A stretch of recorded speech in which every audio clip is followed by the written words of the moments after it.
அன்பார்ந்த பெரியோர்களே,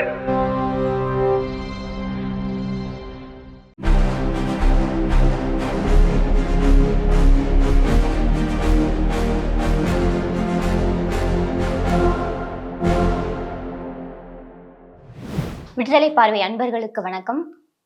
உலகின் ஒரே பகுத்தறிவு நாளேடு விடுதலையில் வந்துள்ள இன்றைய செய்திகளை பார்க்கலாம். லட்சியமும் கொள்கையும் தான் முக்கியம் என்று சூளுரைத்து நெருப்பாற்றில் நீந்தி மீண்டெழுபவர் திமுக தலைவர் மாண்புமிகு மு.க. ஸ்டாலின். ஜனநாயக மரபுப்படி தனி பெரும்பான்மை இல்லாவிடினும் அதிக இடங்களை பிடித்து ஆட்சி அமையவிருக்கும் தவேக தலைவர் ஜோசப் விஜய் அவர்களுக்கு நமது வாழ்த்துகள் என திராவிடர் கழகத்தின் தலைவர் தமிழர் தலைவர் ஆசிரியர் அவர்கள் அறிக்கை விடுத்துள்ளார். மேலும் அறிக்கையில் கூறியிருப்பதாவது: மாற்றம் என்ற பெயரில் இது நிகழ்ந்திருந்தாலும் திரை கவர்ச்சி, அதுவும் இளைஞர்களின் மோகத்தின் அறுவடையாகும். இது ஒரு கவர்ச்சி புயலாகி தமிழ்நாட்டில் அடித்துள்ளது. இதில் மிக பெரிய விபரீதம், ஓர் ஆட்சியின் சாதனைக்கு பரிசு தோல்விதானா என்ற கேள்விக்கு எளிதான பதில் கிடைக்க காலம் மக்களை காத்திருக்க செய்கிறது. 2 ஆண்டுகால ஆட்சியின் நிறுவனரான ஆளுங்கட்சியை நோக்கி கேள்விகள் மேல் கேள்வி கேட்ட நிலை இனி மாறி மற்றவர்களின் கேள்விக்கு, குறிப்பாக திமுகவும் அரசியல் தெளிவுள்ள அறநெறியாளர்களும் கேட்கும் கேள்விகளுக்கு பதில் அளித்தே தீர வேண்டிய கட்டாயத்திற்கு இந்த ஜனநாயக தீர்ப்பின் மூலம் தள்ளப்பட்டு இருக்கிறார் முதலமைச்சராகவிருக்கும் தவேக தலைவர். திராவிட முன்னேற்ற கழகத்தின் அரசியல் பயணம் தொய்வில்லாமல் தொடரும். இதுவரை மக்களுக்காக சிறப்பான ஆளும் கட்சியாக செயல்பட்ட திமுக இனி சிறப்பான எதிர்க்கட்சியாக செயல்படும் என்று பிரகடனப்படுத்தியுள்ளார். போதுமான பெரும்பான்மை பெறாத ஓர் ஆட்சியைத்தான் தமிழ்நாட்டு வாக்காளர்கள் நாளை முதலமைச்சராக பொறுப்பேற்கக்கூடிய தவேக தலைவர் மாண்புமிகு ஜோசப் விஜய் அவர்களுக்கு தந்துள்ளனர். அந்த பிரச்சனையோடு அவர் அளித்திட்ட பல்வேறு வாக்குறுதிகளை அவர் நிறைவேற்றி காட்ட வேண்டிய முக்கிய ஜனநாயகன் கடமை. அதை எப்படி ஆற்றுவார் என்பது அவர் முன் உள்ள $1,000,000 கேள்வி என அறிக்கையில் தெரிவித்துள்ளார். மக்கள் தீர்ப்பை தலைவணங்கி ஏற்கிறோம். சிறப்பான ஆட்சியை தந்த நாம் சிறப்பான எதிர்க்கட்சியாக செயல்படுவோம் என வெற்றி பெற்றவர்களுக்கு வாழ்த்துகள் கூறி திமுக தலைவர் முதலமைச்சர் மு.க. ஸ்டாலின் அறிவித்துள்ளார். கடந்த 5 ஆண்டு காலத்தில் ஏராளமான திட்டங்களை உருவாக்கி தமிழ்நாட்டு மக்களுக்கு நல்லாட்சியை வழங்கினோம். தமிழ்நாட்டை அனைத்து வகையிலும் உயர்த்தினோம். தேர்தல் களத்தில் எங்களது சாதனைகளை சொல்லியே வாக்குகளை கேட்டோம்.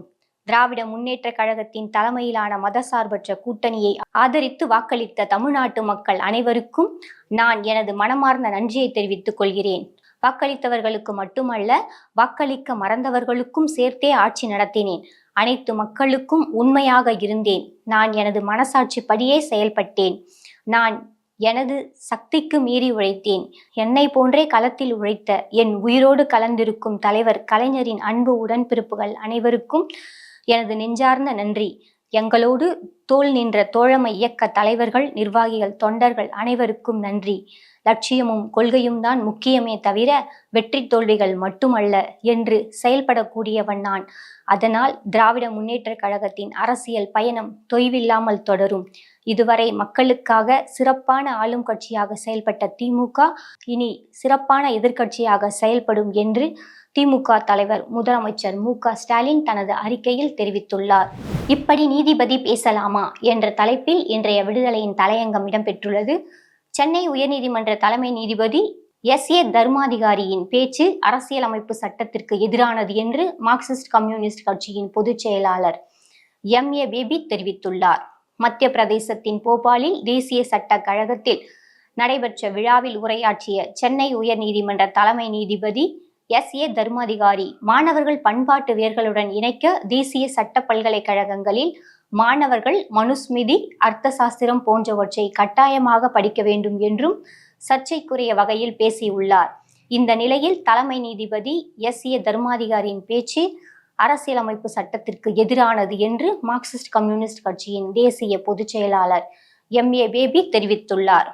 அரசியலமைப்பு சட்டத்தின் மீது உறுதிமொழி எடுத்த உயர்நீதிமன்ற நீதிபதி, அதுவும் தலைமை நீதிபதியாக இருக்கக்கூடியவர், இப்படி ஒரு குறிப்பிட்ட மத நூல்களை பாடத்திட்டத்தில் சேர்க்க சொல்வது அதிர்ச்சியை தரக்கூடியதாகும். சாணக்கியரின் அர்த்த சாஸ்திரம் குறித்தும் மாணவர்களுக்கு சொல்லிக் கொடுக்க வேண்டும் என்று தலைமை நீதிபதி சொல்லியிருக்கிறார். அர்த்த சாஸ்திரம் மக்களிடம் இருந்து பணத்தை கறக்க பல தந்திரங்களை சொல்கிறார். இவற்றை எல்லாம் மாணவர்களுக்கு கற்பிக்க வேண்டுமா? விரிவாக கூறாவிட்டாலும் இந்திய கம்யூனிஸ்ட் கட்சி தேசிய பொதுச் செயலாளர் தோழர் MA பேபி மதச்சார்பின்மைக்கு விரோதமான மதம் சார்ந்த நூல்களை மாணவர்களுக்கு சொல்லிக் கொடுக்குமாறு ஒருவர் உயர்நீதிமன்ற தலைமை நீதிபதியாக இருந்து கொண்டு கூறலாமா என்ற நியாயமான சட்ட ரீதியான கேள்விகளை கேட்டுள்ளார். இது பற்றிய பல்வேறு செய்திகள் இன்றைய தலையங்கத்தில் இடம்பெற்றுள்ளன. பல்கலைக்கழகங்களை நடத்தும் பொறுப்பை மாநில அரசுக்கு தந்துவிட்டு அதிகாரத்தை கைப்பற்ற முனையும் ஒன்றிய அரசின் திட்டம்தான் விக்ஷித் பாரத் சிக்ஷா அதிஷ்தான். கூட்டு நாடாளுமன்ற குழுவிற்கு பொது பள்ளிக்கான மாநில மேடை கோரிக்கை. சேவை செய்யவே சீருடை. நடுச்சாலையில் பாஜக அமைச்சருடன் வாக்குவாதம் செய்த பெண்ணின் படக்காட்சி.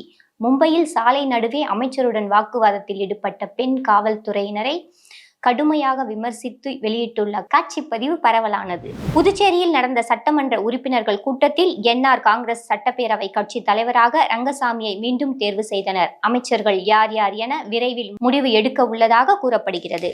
தமிழ்நாடு சட்டப்பேரவை தேர்தல் முடிவுகள் வெளியாகியுள்ள நிலையில் திமுகவிற்கு ஆட்சி அமைக்க தேவையான இடங்கள் கிடைக்காததால் முதலமைச்சர் பதவி விலகல் கடிதத்தை தமிழ்நாடு ஆளுநர் ராஜேந்திர அர்லேகர் அவர்களுக்கு மின்னஞ்சல் வாயிலாக அனுப்பியுள்ளார் மு.க.ஸ்டாலின். முதலமைச்சர் மு.க.ஸ்டாலினுக்கு அகில இந்திய OBC மாணவர்கள் கூட்டமைப்பு நன்றி தெரிவித்து அறிக்கை வெளியிட்டுள்ளது. தமிழ்நாட்டில் இதர பிற்படுத்தப்பட்ட சமூக மாணவ மாணவிகளுக்கு மு.க.ஸ்டாலின் நிறைவேற்றிய திட்டங்கள் ஏராளம் என மாணவர்கள் கூட்டமைப்பு கூறியுள்ளது. உச்சநீதிமன்ற பதிவாளர் பிரிவு அமலாக்கத்துறைக்கு ஆதரவாக செயல்படுகிறதா? தலைமை நீதிபதி அமர்வு கடும் கண்டனம். விசாரணைக்கு உத்தரவு. மேற்கு வங்கத்தில் முதன்முறையாக பாஜக ஆட்சி. மம்தா கட்சிக்கு வீழ்ச்சி. தமிழ்நாடு தேர்தலில் தொடர்ந்து முன்னிலை வகித்து தனிப்பெரும் கட்சியாக உருவெடுத்தது தாவேகா. கேரளாவில் ஆட்சியை கைப்பற்றியது காங்கிரஸ் கூட்டணி. இடதுசாரிகளுக்கு வெற்றி. அசாம் வங்காள தேர்தல்களை தேர்தல் ஆணையத்தின் துணையுடன் பாஜக திருடிவிட்டது என ராகுல் காந்தி குற்றச்சாட்டு. மம்தாவின் குற்றச்சாட்டுக்கு ஆதரவு.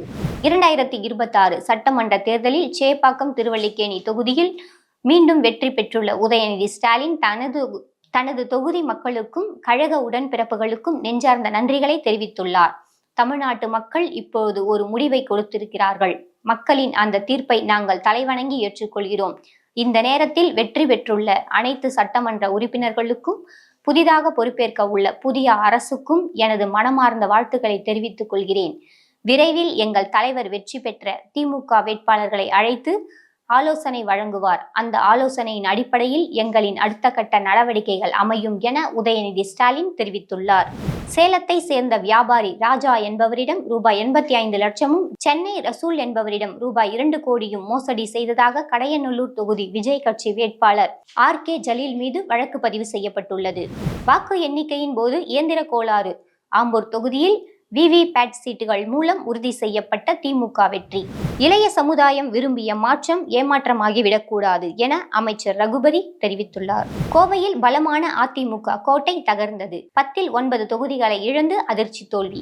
தமிழ்நாட்டில் 74 ஆண்டுகளுக்கு பிறகு தொங்கு சட்டமன்றம். எந்த கட்சிக்கும் பெரும்பான்மை கிடைக்காததால் கூட்டணி ஆட்சி அமைக்கிறது.